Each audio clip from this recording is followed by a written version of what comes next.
What? That's what's up. Hey, everybody, and welcome to another Black Side of Liberty with your man, Governor Wildstar. That's me, right there. Hold on.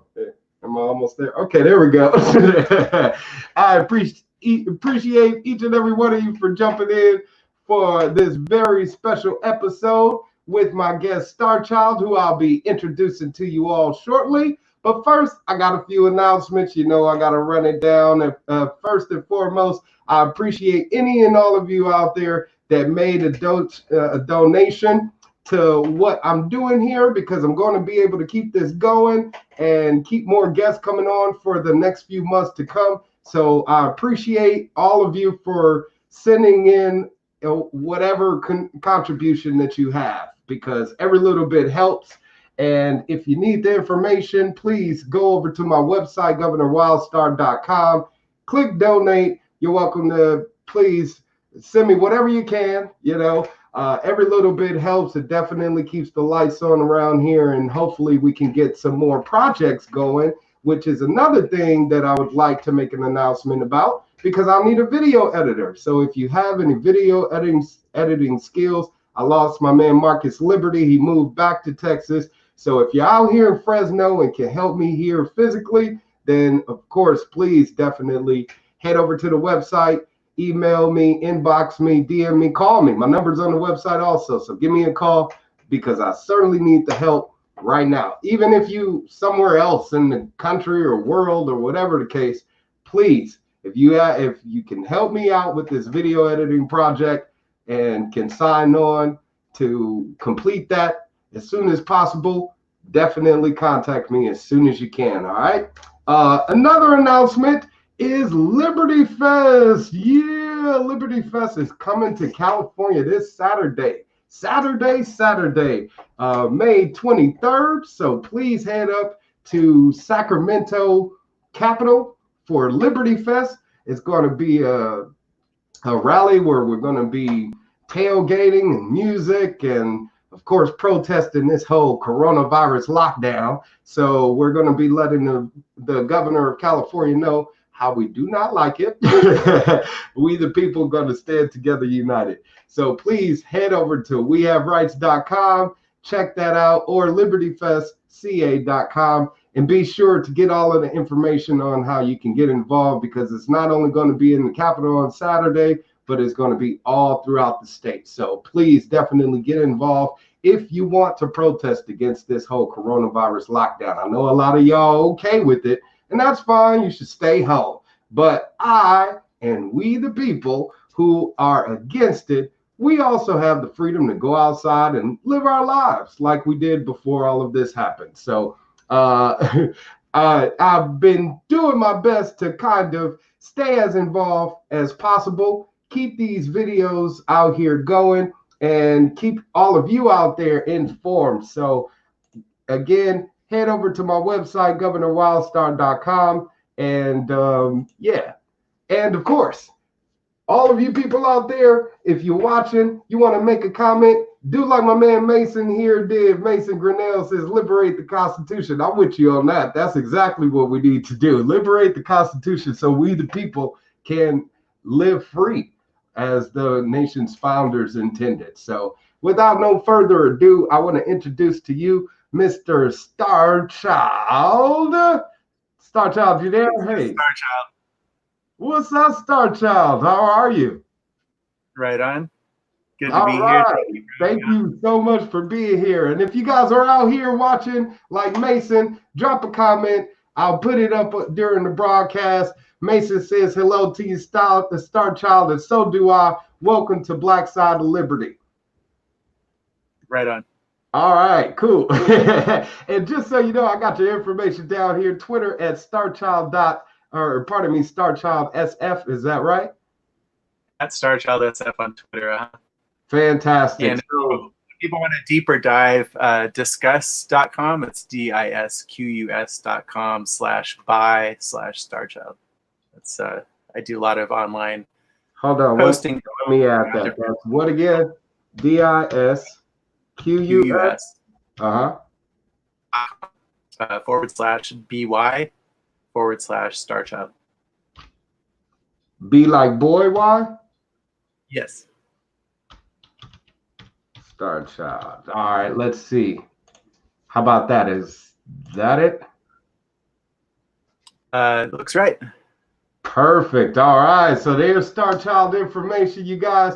Please be sure to connect with him because he is running for office up there in San Francisco, and he could certainly need your help and support in getting elected. So he's here with me to talk about his campaign and, of course, to introduce himself. So, Starchild, please tell the wonderful ladies and gentlemen out there who is Starchild and why are you running for office? I mean, come on I now. thought you were going to do the first part of that.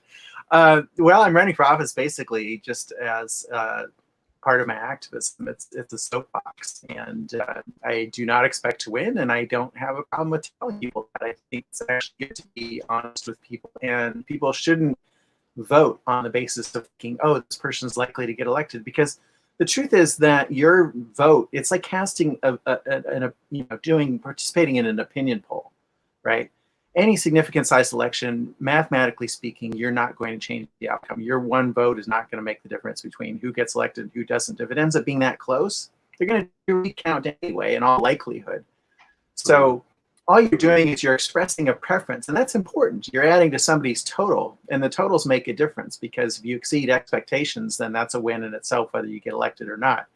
If you don't do as well as expected, you get elected if you're the incumbent, and if you just squeak by, that's kind of a loss. If everybody thought you're going to win by 80% and you just get 51%, right? So voting matters. I vote religiously. I encourage people to do it, but don't think that you're going to change the outcome.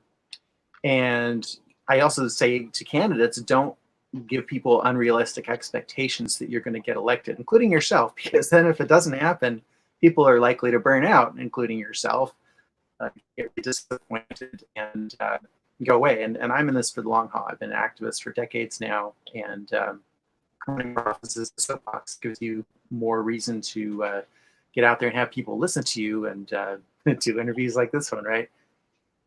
Absolutely. I mean, I'm glad that we met and that we're on the same page when it comes to getting involved in the community and getting involved politically to actually hopefully make that change. You're right about us running for office and it being a long shot, especially when you're not backed by millions of dollars and have capital to support, I guess, a successful campaign as the Republicans and Democrats do. And when you're running as a Democrat or as a libertarian, it makes a bit of a difficult uphill battle as well, because you're a third party candidate, and a lot of people see third party candidates voting for one being a waste of vote.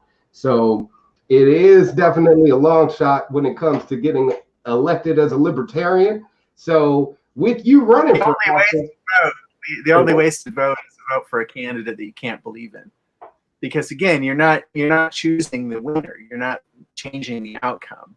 And so if you vote for a candidate of the two-party cartel, you're voting for the status quo. Right. That's whether the person wins or not, that's not what matters. What matters is what side you're weighing in on. Are you weighing in on the side of right and freedom, or are you weighing in the side of evil and tyranny, basically? Exactly. Yeah. And that's what I guess the difference that you're providing just by being on the ballot and having your name against what I'm guessing is a former or establishment candidate, the incumbent, right? Or is it the new candidate?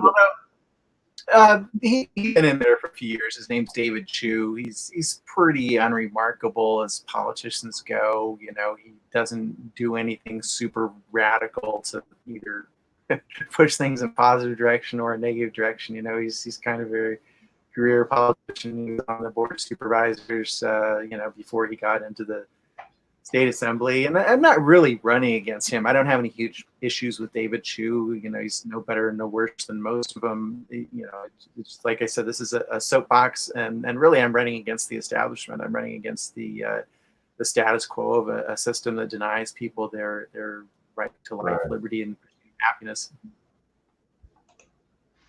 Yeah, and that's an uphill battle in itself.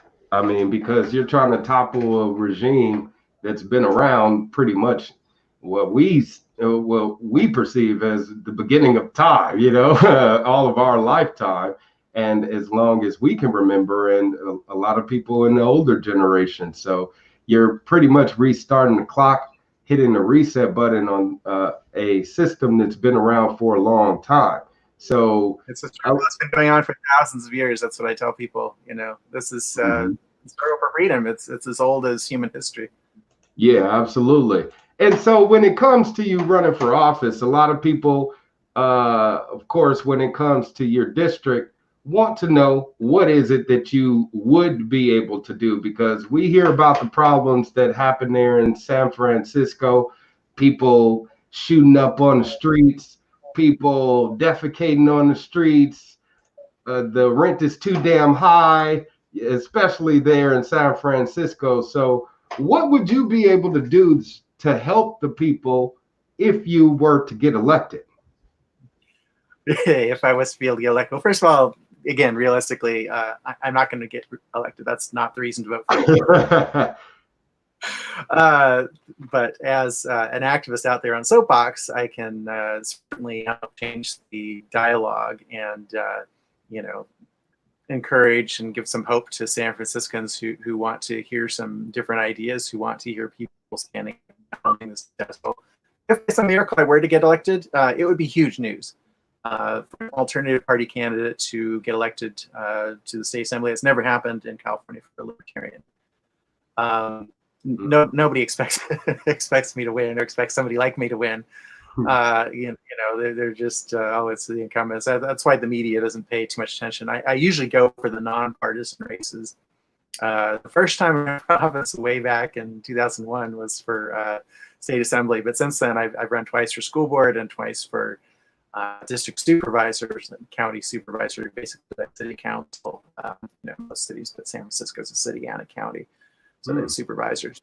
But there's more media attention, more opportunities for debate and that sort of thing in those races typically. The only reason I ran for state assembly this year is because Mr. Chu was the only candidate who filed. There was only the incumbent on the ballot, so that meant I was able to run as a write-in and get on the ballot without having to pay the government's extortionate filing fee of several $100s for that privilege.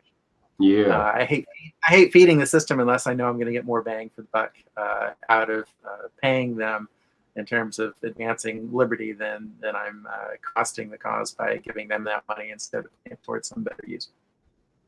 Yeah, so, you're right. If I want to get elected, I would use the soapbox of that publicity, that this huge underdog win to basically put a lot of ideas out there that would really shake things up. For example, in San Francisco, one of the biggest issues is homelessness. 8,000 homeless people on the street.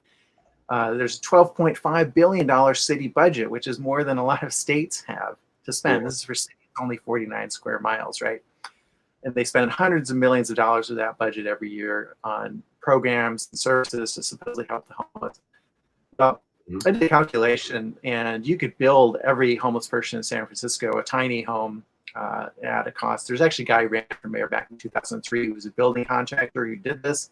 He had a little mini home built in his backyard. He lived in it for a month or two to show it was habitable and everything. He built it for like $12,000. Wow. And it had electricity, plumbing, bed, little storage area, mini kitchen, everything you could sort of want for a single person living in cramped quarters to have the basic necessities, right? Internet connection. And so he said, in mass, you could build these things even cheaper than $12,000. Basically, you could build every single homeless person on the street in San Francisco one of these little tiny homes and have money left over out of 1 year's budget of all this money they spent on homeless programs and services.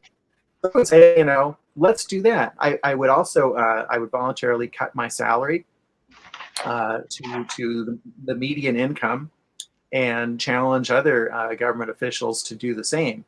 There's a lot of people in government earning six-figure salaries, while people who are homeless, who are unemployed, elderly living on fixed incomes, et cetera, we're paying the money to support those salaries. Right. And I think that's just unconscionable. I think it's unconscionable that homeless people, when they go to the store to buy a loaf of bread or something, that they are taxed to pay for six-figure salaries of people working in government who are supposedly there to help them, I would, as a state assembly member in the larger scope of California, I would be in support of independence for the state of Jefferson. That would make big news. That's the Northern California counties. That, yeah, Nicholas, you've been on that issue too. Oh yeah. And that's important because we want to decentralize power as much as possible. Big governments that rule large numbers of people and control large expanses of area, they're overwhelmingly more likely to be more authoritarian, more out of touch with the people. And California's a great example. It's 40 million people. A lot of people in these remote counties that are not very well populated don't feel represented at all by Sacramento, by the politicians there. And so Northern California, Southern Oregon, for a long time, there's been a movement there going back to World War II of people wanting to form an independent state called Jefferson.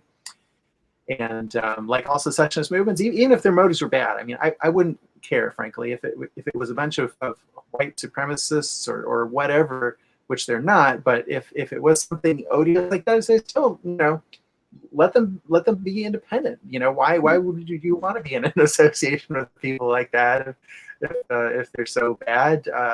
The important thing is like let everybody choose. And if somebody wants to secede from that state, then who didn't like, living in an area with those people running it, then they should be able to secede as well and form their own new, smaller independent jurisdictions. So just apply the same principle down the line and let everybody choose, get as close to self-government as possible. Right. So, there's a lot of soapbox issues that can be done to, parlay my newfound fame as an underdog elected libertarian in the state legislature in California into news and getting positive ideas into dialogue and stuff. I'm sure people like Nicholas would be helping me with that and have assistance from other libertarians and people who wanted to make the most of the position to help overturn the status quo and shake things up. Mm-hmm. You're right about that. I mean, that's a wonderful opportunity if you were to get elected to be able to voice the real opinions from the people on the street, the people in the community, the people of the neighborhood that these supposed representatives claim to be in touch with. And they prove more often than not that they're more disconnected from what people's real values and desires are in the community. From once they get into office, they tend to prove that separation. So if you were to get elected, that would be a great opportunity, like you spoke of, the state of Jefferson, homeless people, addressing those issues in a way that we, the people, would like to see it come to a true solution, if possible. So there's many things that I'm sure that you would like to promote as well. One of them being your profession, I believe, is as a sex worker. I mean, because you have that on your Twitter page as well as an adult entertainer. And adult entertainment is a multi-billion-dollar industry, people. We got to take that into accordance. It does make money.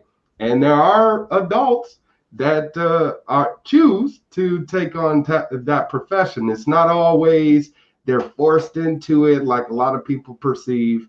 And why would you choose to, I guess, take such a step to provide such a service on a private scale versus, as you working for a company like an adult film company? But if you were to get elected, because a lot of people have their opinions when it comes to prostitution, even though it's one of the oldest professions that's been around on this planet.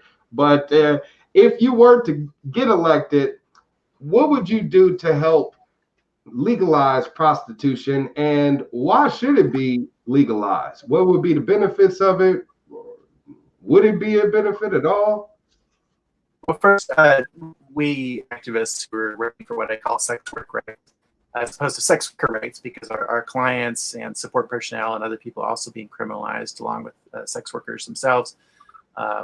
People who drive us to appointments or help us advertise on the internet by having sites where we can advertise. All these people are at risk. So we say decriminalize, though, and not legalize. California a couple years ago passed Prop 64, which supposedly legalized cannabis. Well, it's not really legal. You still can't smoke in public. There's still people serving time in jail for cannabis-related offenses. It's very expensive to get a license, be able to sell legally, and then you're taxed and regulated to hell and back. You know, I, as a companion, this term I use for my services, and that's for those of you who know the TV show Firefly. It's like a sci-fi western. There's a character in there, I think, who does a very admirable job of portraying our profession in a positive, passionate, yet very sexy way. And so I've taken the term companion. That's what that poetry teacher was called, fruitful ambiguity. You're breaking up a little bit. But you... Oh, sorry. So anyway, I want to decriminalize prostitution, which would mean rather than making it technically legal, it's simply reduced to the lowest level of enforcement priority. So no government resources going towards it, towards trying to entrap people. It still happens, you know. In fact, just recently, I suspect this is related to COVID-19.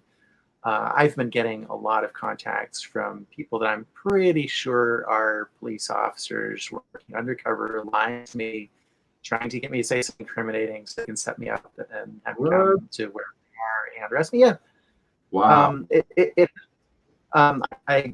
Back in 2007, this happened. I was less wary at the time, and they got me. A couple of women who were police officers posing as potential clients, got me to come across the bay down to the city of Fremont and say something they thought was sufficiently incriminating in the hotel room where they were, and they really set it up too. You know, they had beer cans all over the place, like they'd been drinking and partying, and you know, and they were cops all the time, and you know, as soon as they gave their signal, like 8 male cops with a big dog, you know, rushed in from the next room and even there put me in handcuffs, like dumped my stuff out all over the bed. You know, that was a whole ordeal. Lasted 2 years. I took it to jury trial. I fought it and was ultimately acquitted. All right. So yeah, power to the people, right? Yes, sir. Yes, please. It was still not an experience I would prefer to repeat. It was like a hassle and waste of time. They don't give you so much as an apology afterwards or anything. It's you know, just but it's a victory in many ways. Yes. So yeah, anyway, we want to decriminalize to the lowest priority so it doesn't come with all the taxes and regulations and everything. I don't need OSHA looking over my shoulder as a companion to provide a good service for people, and neither do my sex worker colleagues. I'm with you on that. I mean, because I don't think anybody wants to have government control or government oversight when it comes to private affairs. Personal exchange between two adults. Government shouldn't be involved in the bedroom at all when it comes to that discussion, but they seem to poke and prod their way in there somehow, some way, and we've allowed it. So the way they're doing it these days is by calling it trafficking. You know, there's this big scare about human trafficking. Human trafficking is real. It exists. A lot of it is because of immigration controls. What happens is people from poor countries want to come to more prosperous countries like the United States so they can have a better life for themselves and their families. Completely understandable. I might well do the same thing in their shoes as you might, or some of our viewers might. But they're poor, and it costs a lot of money to take the risk of helping somebody get into the United States. I mean, you could try to do it yourself, but if you don't know anything about it and you're not experienced, your chances may not be very good. So lots of people get help from people we call smugglers, or coyote is the term in Latin America they use for the people that help other people get in.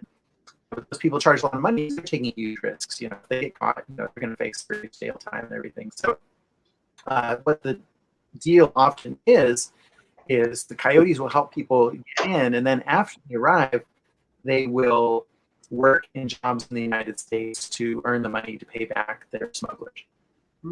Completely consensual. But now what happens if, say, one of these people is a poor woman from, you know, Philippines or Thailand or Mexico, wherever it comes, and is working in a parlor, and then the massage parlor gets raided, and you know, she tells the truth if she says, I hate it when that happens.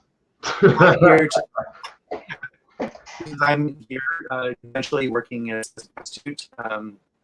She's probably going to be deported, maybe prosecuted, etc. Nothing good is going to happen to her. But if she says, "Oh, I'm being held here as a sex slave against my will," I was human trafficked. I didn't know what was going on. Then she might be eligible to receive government assistance, perhaps become a refugee, be able to legally stay here, etc. And so they're incentivizing people to say that they were human trafficked. But even with that, the number of actual human trafficking prosecutions, people, tried, convicted for that is extremely low. So basically, the numbers just aren't there. And people like Elizabeth Nolan Brown at Reason Magazine, like the outlets like The Village Voice, and others have done some terrific work in publicizing and exposing the lies about trafficking and kind of the unholy coalition that's promoting this whole thing, which is basically law enforcement, the anti-sex contingent of feminists, and the religious people who've been traditionally opposed to prostitution for religious reasons. Yeah, a lot of big kind of groups. They're trying to scare people with trafficking and use that as an excuse to go after consensual sex work. And you're right. Since it is consensual, we the people should have an opportunity to support ourselves if we choose to take it on as a profession. It shouldn't be looked at as being any different than us choosing any line of work in any other career. So I definitely support the idea of decriminalizing, opposed to legal, it being legalized, because it's same with drugs, by the way. There's also an effort right now underway to decriminalize psilocybin mushrooms, aka magic mushrooms, supplied in California. They had a petition draft going, but because of COVID-19, that basically didn't get enough signatures. They're working on reviving that now. So look for that. They may actually be mailing out petitions, depending how the rules go as far as being able to collect signatures online or not.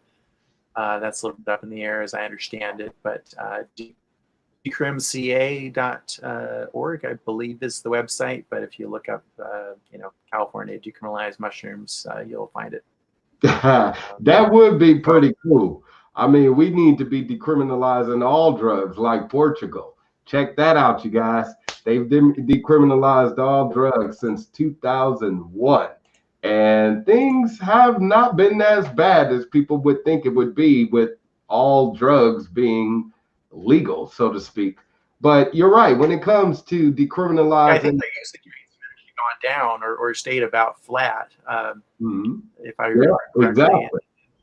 There's been no huge wave of crime or anything like that. There's fewer deaths from overdoses.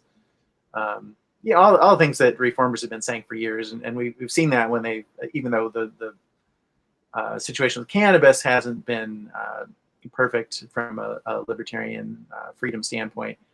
For years, actually, before Prop 64 passed, cannabis was, at least to some extent, decriminalized in this state.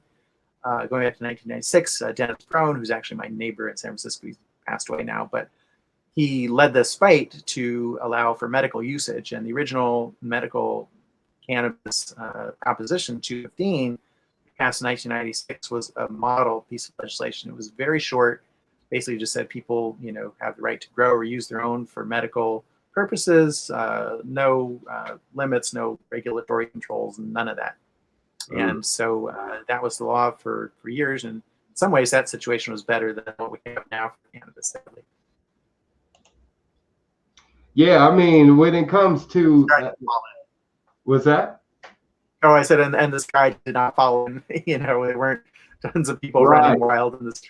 None of the things that opponents of, people being able to choose what to put into their own bodies, none of their predictions came to pass. And even in parts of our country where prostitution has been decriminalized, like parts of Nevada, Hawaii, etc. There's other places where they tend to turn a blind eye towards it. Here in Fresno, even, we have certain areas where the police don't do as much policing towards it. but it also gives them an opportunity to crack down on those that are really breaking a law and forcing either men or women into prostitution, children, etc. So it gives them an opportunity to focus their resources on those people that are really posing a threat to our society. So Yeah. and when it comes, let's fast forward a little bit. So when it comes to you and your expression of self, you're I would say since we met, you're a very eccentric person. I mean, you're open about the prostitution thing. You're open that you like to indulge into certain other adult activities like drugs, etc. But when it comes to you as a being, you seem very unapologetic and free to be yourself. You're also bisexual, so you dress Pansexual. pansexual. I apologize. All right, that's cool. So I'm trying to get away from the the gender binary. I Encouraging know, people to, yeah. I like think the recent be old army you. slogan, "Be all you can be." There Before we you get go. to our prostitution, I just wanted to mention one small correction that in Nevada, prostitution is not decriminalized. It's illegalized in certain basically counties with fewer than 200,000 people. Right. They're allowed to have brothels. It's very heavily regulated. Activists generally do not see that as a model. We like New Zealand as a model. Hawaii, there have been some efforts to decriminalize. I'm not sure exactly what the current status of it is there, but it's definitely not anything like fully decriminalized. I don't think they've even gone as far as Nevada. I don't think there's any brothels allowed in Hawaii. As far as I know, independent practitioners there are still subject to police persecution. All right. Well, yeah. The early 20th century, before the original so-called progressive era, prostitution was legal basically just about everywhere in the United States. So there's definitely historical precedent that that's one area where we still more freedom than we do now. Mm-hmm. Yeah, I mean, it's a matter of educating oneself, and there's a lot of gray areas that I believe we haven't considered because of lack of knowledge. So it's up to each and every one of you out there to go out there and do some digging, shape your own opinion. Don't let society create that opinion for you. So back to my question that I wanted to ask you, and thank you for bringing that up, by the way, because when it comes to, again, us educating ourselves, Black people, we have an opportunity to, or we have a tendency, I guess, to be looked at as being a bit threatening when we express ourselves in an unapologetic manner.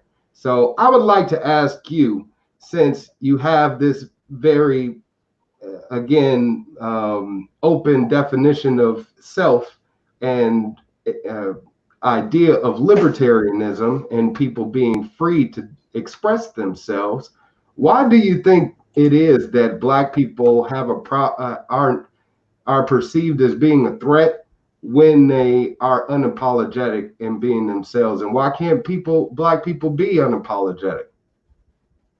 Good question, and thanks for kind of bringing us back. I know this is the black side of liberty, so we're on top of that. I tend to think, I think it's definitely a complicated issue and goes back obviously a long ways. I mean, you have 400 years of slavery, real cattle plantation slavery in this country, as opposed to the lesser variety of slavery that everybody's still under now. And obviously that left a legacy. But beyond that, I do believe, and this is a bit controversial, but I think that there are differences between groups in terms of population level differences. That is to say, if you take an average person from group A and an average person from group B, you can't tell anything about that individual. You can't predict anything about the individual. Each person's different, but you can say, well, okay, it's more likely that this person will have this set of characteristics, more likely this person will have this set of characteristics. For example, if you pick a Black person in this country, they're more likely than a white person to be a Democrat, for example. Mm-hmm. And that goes to personal characteristics as well. I think it's not an accident that there are disproportionate numbers of African Americans, and probably this goes to people of African descent worldwide, in professions like entertainment and the arts, singing. These things are things that I think Africans, for whatever reasons, are more. They have a more exuberant sort of natural personality on average, and to a society that has a lot of straight-laced rules and controls, and sort of coming out of the historical idea of the Puritan work ethic that came over from England with some of the early pioneers in the United States, that doesn't mesh too well. Yeah. I think, for example, like a lot of African neighborhoods, African American neighborhoods in this country, you're more likely to see people hanging out outside, be sitting and talking on the stoop, there be an active, vibrant street life. You go to a more Caucasian neighborhood, people more likely to do more of their socializing indoors, I think. And so that some of those kinds of differences, they can result in people who are not used to or comfortable with that kind of lifestyle to feel threatened. And another thing is, this is sad, but there's some level of truth to it that young black males in particular are more likely on average to commit violent crimes. They're also more likely on average to be harassed and profiled and persecuted by police when they're not committing crime. Just see and understand the statistic about the likelihood of violent crimes. If they see somebody walking down the street on the same side of the street as them, who's young, black, and male, and they don't have very good social radar, somebody like myself, I might look and say, "Oh, that person's obviously harmless. They're not a gang member." Or anything. But somebody who's not as good at picking up on certain visual cues and things, they might be personally frightened and alarmed and want to cross the street, where some people would condemn that as racist. And I would agree that it's racist, but I can't really condemn it. I mean, if someone is acting out of honest fright or fear, whether that fear is actually reasonably grounded or not, it's hard. I can't really hold it against them and get angry with them. Like if people are really concerned about getting COVID-19, I mean, I'm not worried about it. I don't think it's significantly. I mean, but right now, okay, so they coined this term Karen on, a white woman that pretty much would like to argue against people living freely. And it's definitely aimed towards a lot of black people. But I've seen some white videos where you got a Karen jumping in there too, dictating to them how they should be living their lives. So I guess black people are doing their best to kind of create this scope for white people to understand of how racism can take on so many levels, and for somebody to just perceive someone as being a threat based on their hair length or their skin tone, and then feel threatened enough to want to call the cops. There's got to be some bit of a standard here as far as society it goes, because we can't think that that's acceptable. But yet that's promoted in the news, that's promoted in social circles, it's promoted in work environments. It's like, how do we escape that? And we're becoming, like a society of snitches, and that culture just has to be really discouraged. People have to be shamed, I think, for calling the cops on their fellow citizens, residents of whatever color or background. You just don't do that without very good cause. Meaning, if somebody's actually initiated violence or the threat of violence against you, or done something to directly harm you, violate your property, et cetera, and you're not able to resolve the situation peacefully without bringing in government, then I think it's legitimate under the present system that we have to call the government and ask them for assistance. But it should be the last resort, and it shouldn't be encouraged. And people that do it just because, like this one video that went viral here in the Bay Area in Oakland by Lake Merritt, there's some black people having a picnic, and someone's name. I don't think her name was Karen. I can't remember. It was Becky. That's Barbecue Becky can be known as. She basically, called the cops because they were in violation of some ordinance that I can't even remember what the deal was. It's like you weren't allowed to have a barbecue in that area or something. In the park. Yeah, I mean, basically, that's what it for her. It was kind of that discomfort with sort of the more natural, exuberance and socially. I'm not even sure what to call it, extroverted or sort of loud, just present in public lifestyle that's more common among African Americans. That people who like their neighborhoods to be all pristine and streets perfectly clean and not a lot of noise or nothing really going on. Those people feel threatened by that kind of thing. And I think this woman was one of those people. And so she decided to take advantage of this bad law and use it to try to get some people persecuted. She didn't realize how horribly it was going to rebound on her, make look like the villain, which she really was. So hopefully she and some other people who saw that learned a lesson, realized, this is, even if I might want to do this kind of thing and reporting people, it could actually have some really negative consequences for me personally. So maybe I should think twice about that. I mean, yeah, it's backfired in a way to where she's become known in society as being, like you said, a figurehead for a snitch. So I'm pretty sure she probably has to change has changed her hair color, if not walks around with sunglasses or some bit of a disguise. But it's unfortunate that it took that, but she did it to herself.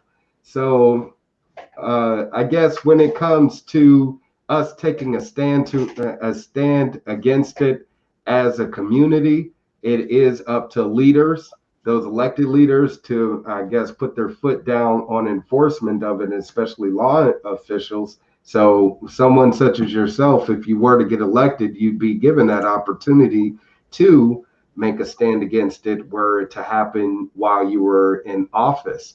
Because when it comes to policy change, what's that?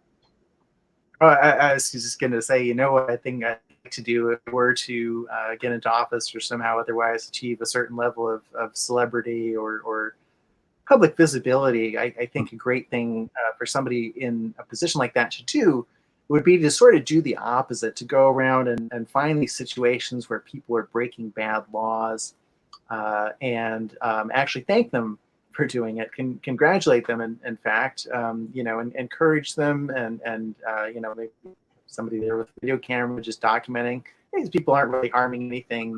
Maybe you find it a little bit unsightly or makes you a little uncomfortable. Let's learn to live with that in the name of tolerance and us all getting along and everybody having different lifestyles and different things that they're into.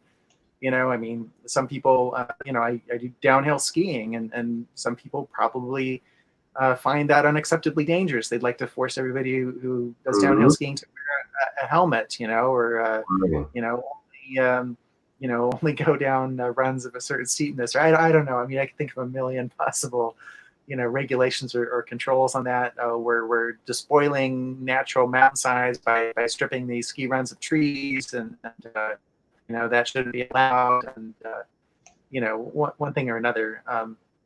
So no matter what it is you enjoy, I mean, if you value that freedom to do whatever it is that you're into, you should really think twice about sticking the law and government and trying to get and regulate things that other people are into, because your favorite pastime or activity could be next. And there's been so many examples of things people in previous generations never would have dreamed they would have regulations like this. And yet today, there they are. Children get busted for running lemonade stands. I mean, usually not arrested or anything, but cited, maybe taken down.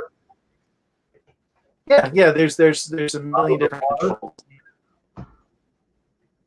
Yeah, it is just government their hands from the revenue stream. That's really what the whole fight out prostitution is, at least the law enforcement, and they are basically the biggest component now. People trying to keep this criminalized. I think it's people that are making money in the criminal justice system. The prison guards, the judges, who are the court personnel, who are often making money. I mean, people getting prosecuted, that's sort of their bread and butter. If nobody was coming into court, right, they wouldn't have jobs, or they'd have to cut their hours, and their pay would be lower or whatever. Oh yeah.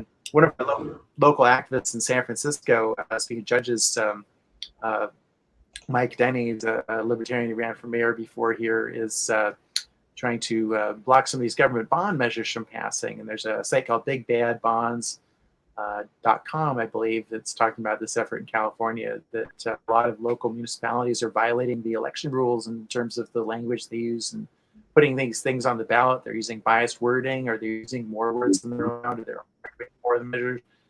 And so he's fighting a couple of these measures, and he found out during this this fight that some of the local judges here, they're getting payments, that they haven't been reporting from local government. Basically, they're ruling on cases involving local government, that the local government put these measures on the ballot. At the same time, they're receiving payments that's not part of their regular pay from the state, but it's extra payments that the local government's paying them. They didn't report as they were required to do on their disclosure form. So blatant conflict of interest. And I for a long time pointed out a huge conflict of interest affecting a lot of government employees that nobody talks about, which is the fact that you have the same agencies that are setting the amounts of these fines and penalties and fees and so forth that they charge. Those same agencies are collecting the money and profiting from that. Right. They're able to expand their budgets to pay their people more money because they've taken this money from the public, and they're the ones setting the amounts and enforcing, going out there and ticketing cars and towing cars and charging people permits for free speech. One of the things that really pissed me off, and this is something that should be of interest to your Black listeners, is people in Sudan and Africa, as you may know, there's recently been a popular uprising. They overthrew a longtime dictator there. He'd been in power since the 1980s. He was a hardcore Islamist, horribly, misogynist policies, and was actually harboring Osama bin Laden before he fled to Afghanistan. Has committed war crimes.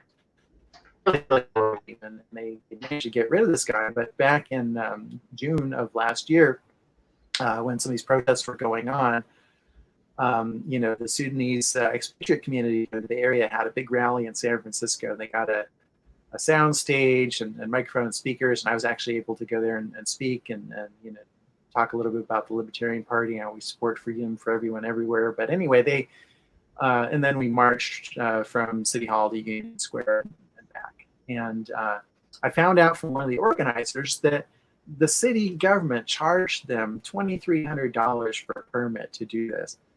For a bunch of police officers there that weren't needed, to shepherd us through traffic and everything. It was totally unnecessary.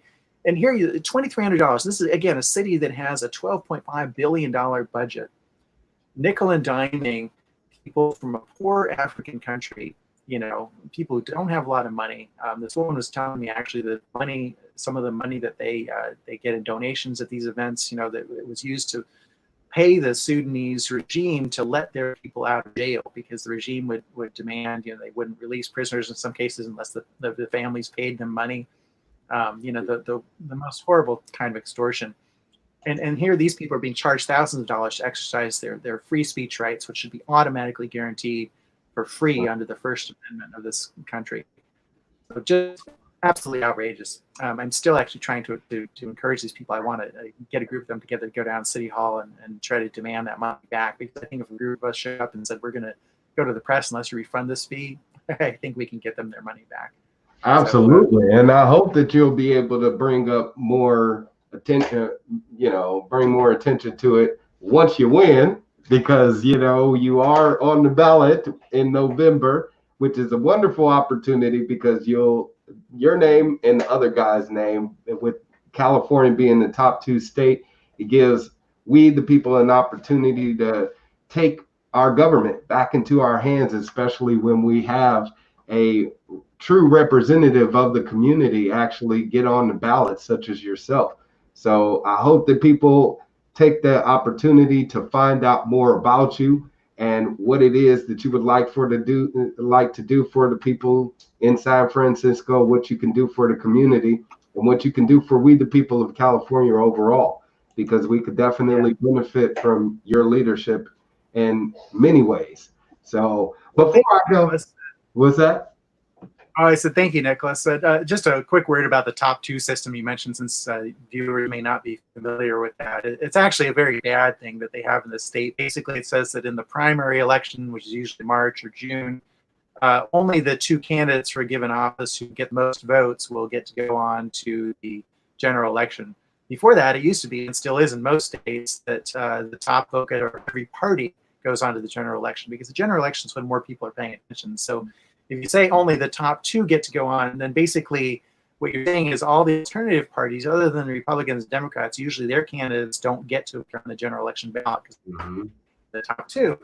And so only Democrats and Republicans then get the benefit of being the most visible people in November, and the other parties are not represented. So the top two thing is a horrible system. And Oh, because of extreme. that, the number of Libertarian candidates on the ballot in California has gone way down. We only have, I think, 5 of us or something this year who are going to be on the general November election ballot.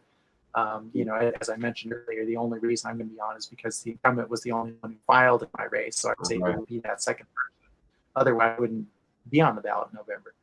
Right. And it really is that bad. I mean, if you people out there don't know how bad it is in the state of California, if you've heard of Nancy Pelosi, she's running for office again here in California. She's one of the worst senators in office, and Yeah. she's up for re-election against another Democrat here in California. The top two system allows candidates from the same party to be able to take over that office seat.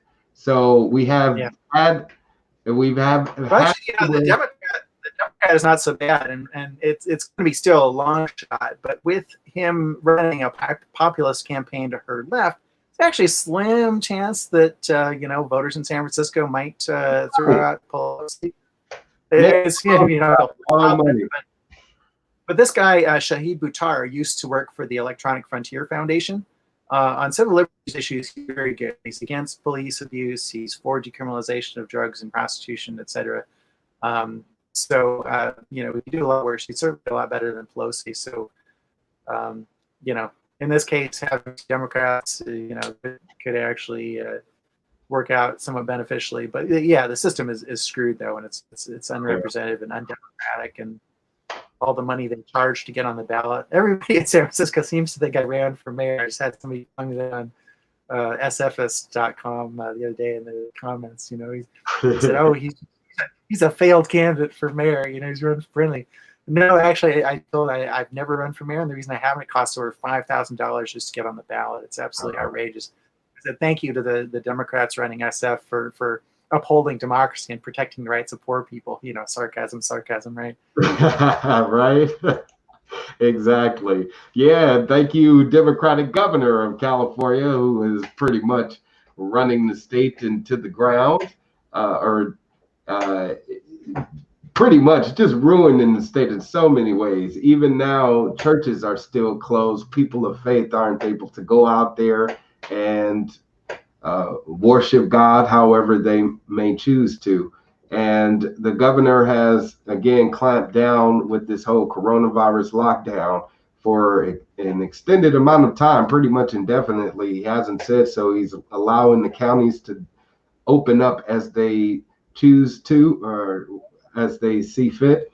And out there in Los Angeles County, it's been extended now, I believe, until August. So it's awful that this lockdown is being extended because of these people being put in position to where they feel like they can dictate the lives of others. We've allowed them to. That's why we got to make that stand and contest it. There is that protest. I hope to be at in Sacramento on Saturday, the 23rd. In fact, Nicholas, if you're driving up, if you want a carpool, I'm looking for a ride up to Sacramento. All right, cool. There's been some positive pushback that the governor and the people pushing these lockdowns have been getting. In fact, I don't know how much publicity this got down in Southern California, but Elon Musk, the billionaire who runs Tesla, basically said, "No, we're essential. We're going to reopen our factory." In the East Bay, and he says, "You come and arrest me, if you want to. I'm the one responsible. I'm saying we're reopening." Yeah. And I it's didn't have a lot of use for him before that, but I was like, yeah, I'm glad to see some billionaires doing some good with their class to actually stand up for the government. Although the Koch brothers have done a good deal for freedom, but most of the billionaires, they're no real friends of liberty as far as I can tell. But this was like a high profile public person just coming out saying, yeah, the lockdown's doing more harm than good here. We're just going to disobey it. Yeah, exactly. Encourage your local business. To me, Mr. Musk, he's like the modern day John Galt from what's it called? That list, right? I don't think he's that good. Yeah, exactly. So yeah, I see him stepping up to the plate to fight the industry like that. But yeah, it's as far as the governor is concerned, he is cracking down on churches. And before I let you go, I want to ask you a sort of lighthearted question, I guess, and you can answer this however you choose to. It says it is Ascension Day and a Rapture Day, End of the World Day, whatever you want to call it. I believe it was I didn't know that. I'll have to. Yeah.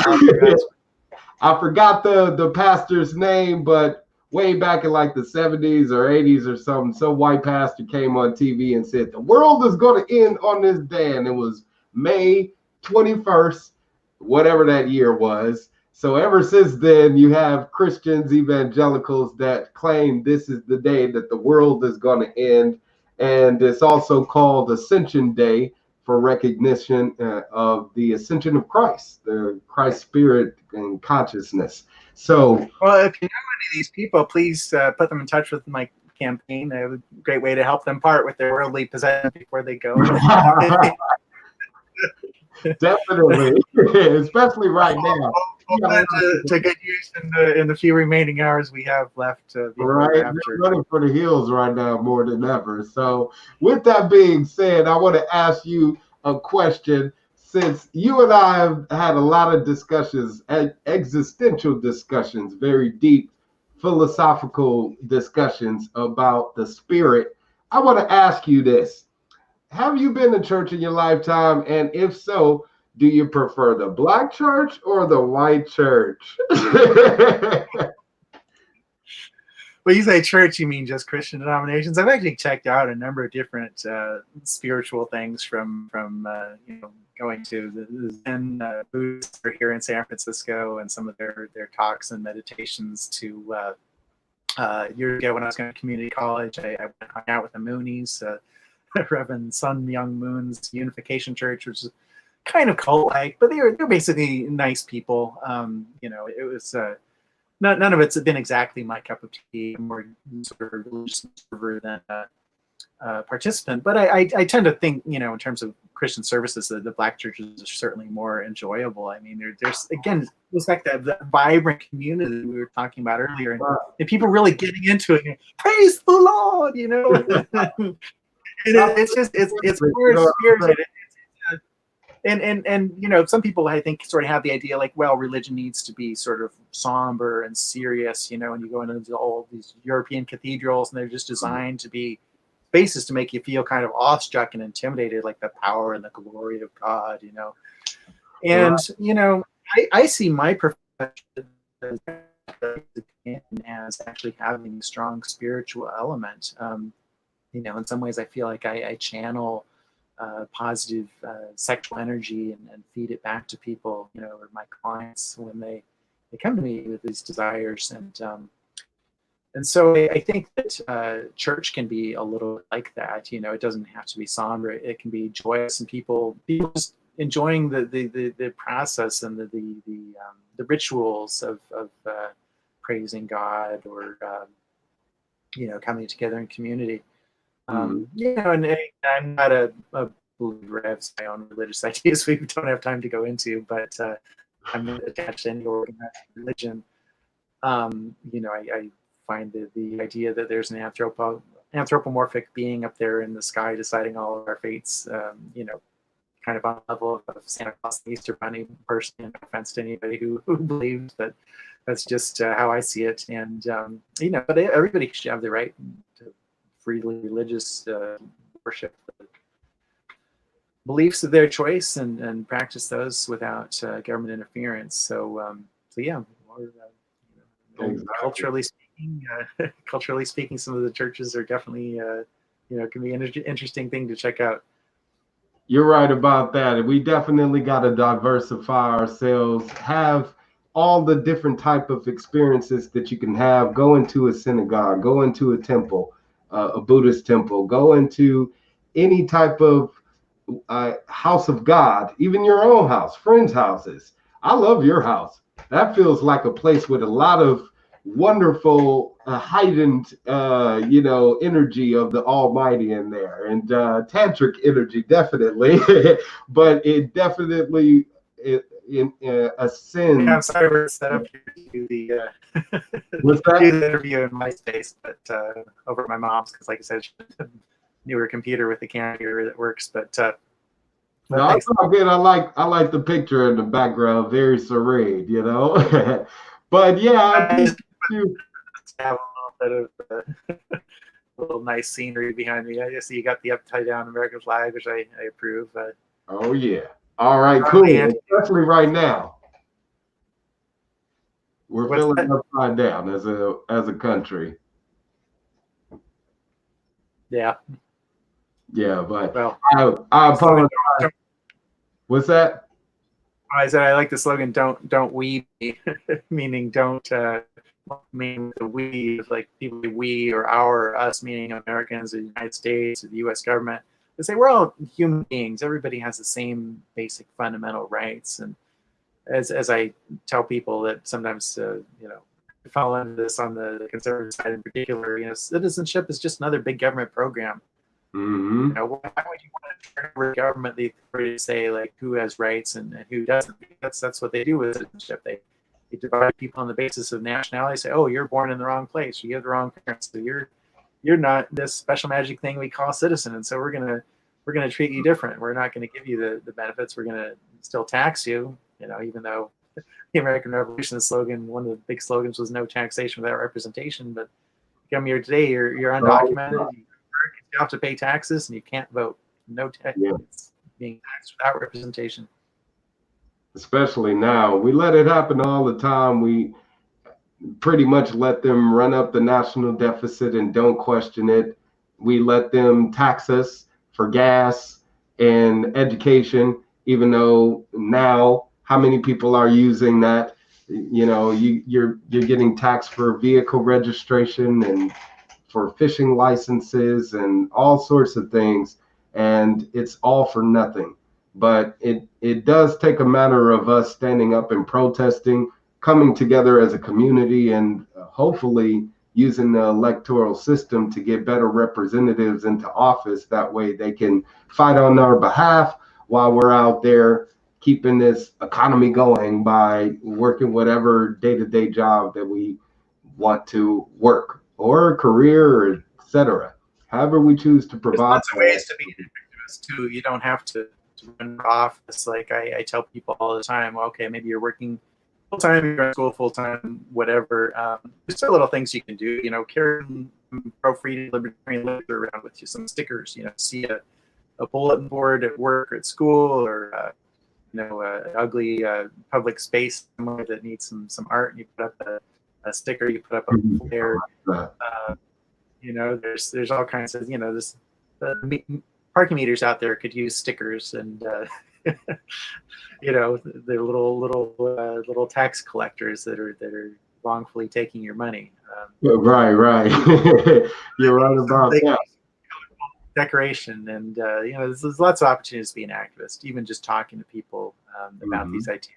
These days, going out without a mask, don't wear one unless you're forced to. Or going out with this kind of mask. That's right. And in fact, actually, I was carrying my mask on me, putting that on. All right, cool. We'll definitely keep that.